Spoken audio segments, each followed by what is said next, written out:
Il y avait un petit air de Tour de France ce dimanche 5 juin à Sélestat. L'avenue de la Liberté avait été barrée pour laisser place à la 4e édition du Slow Up d'Alsace. Une manifestation lancée en 2013 par l'Agence de développement touristique du Bas-Rhin à l'occasion des 60 ans de la Route des Vins. En fait, le concept nous vient de nos grands frères suisses, de nos voisins. On n'est pas allé le chercher très loin. Ils sont très en avant-garde sur tout ce qui est mobilité douce. Et ça fait des années qu'on essayait de réfléchir et qu'on militait pour un événement en blanc sur la route des vins. Et le mariage de l'Euno et du cyclo nous a beaucoup plu.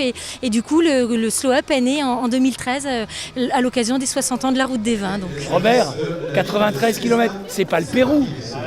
Pas de souci. Il a fait le Pérou, lui. Principe du Slow Up, proposer au public un circuit empruntant en grande partie la route des vins, un parcours en sens unique fermé à toute circulation motorisée. En fait, il n'y a pas de point de départ ni de point d'arrivée, on peut intégrer le parcours de toutes parts. C'est un grand circuit qui fait une trentaine de kilomètres entre Sélestat, Châtenois et Bergheim. Et l'idée, c'est effectivement de découvrir toutes les communes qui sont traversées. On a 9 villages, on a 12 places festives, 3 villages d'accueil. Ici à Sélestat, c'est un village d'accueil. Sinon, les communes organisent des animations sur leur place de village pour faire la part belle à leurs associations, à leurs produits du terroir, à leurs vignerons aussi et surtout. Quant aux participants, ils viennent pour la plupart de la région. 80% de la fréquentation du Slow Up, ce sont des Alsaciens. C'est du tourisme de proximité, comme évoqué. Et ensuite, c'est vrai qu'on a aussi des touristes qui viennent sur le parcours, qui sont là, qui remplissent nos hôtels et qui engrangent des retombées économiques. On est venu parce qu'on est des étudiants et on aime bien faire du sport. On voulait visiter aussi l'Alsace. Je suis pas très sportif, mais par contre, vu le temps, on peut profiter un petit peu du printemps, enfin. Des amis qui sont passés les années précédentes et puis j'avais envie de tenter l'expérience avec des amis aussi. Donc c'est une première fois. C'est une première pour nous, ouais. On est un groupe de 5, on vient de Strasbourg, voilà. On profite du beau temps pour se balader en vélo à travers l'Alsace et découvrir aussi les villages de la région. Moi je suis pas d'ici donc du coup c'est plus de Tarbes, dans le sud-ouest. En fait, le plaisir de ne pas avoir les voitures et puis se promener, découvrir les villages et tout ça, c'est sympa je trouve.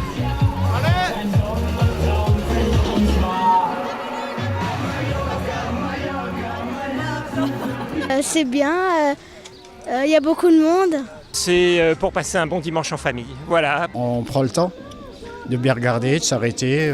Pour faire une promenade en famille, entre amis et pour profiter du soleil.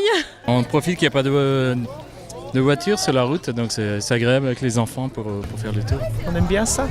Avec les enfants, il y a des stations, il y a quelque chose à faire. Vous venez d'où? D'Allemagne.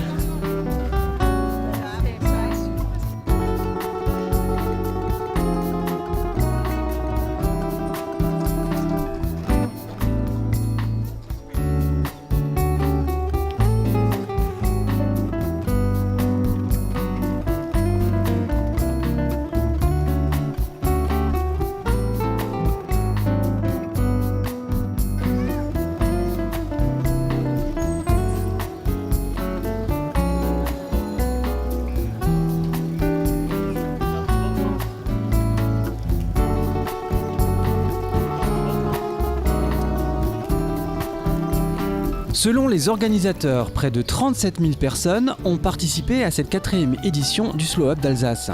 Un nombre légèrement en hausse par rapport à l'année dernière. Côté budget, 94 000 € ont été dépensés cette année contre 165 000 en 2013. Des économies substantielles qui s'expliquent notamment par la réutilisation du matériel d'une année à l'autre et par la baisse des dépenses en matière de publicité. 30% des financements ont été assurés par des sponsors privés afin de réduire la participation des collectivités.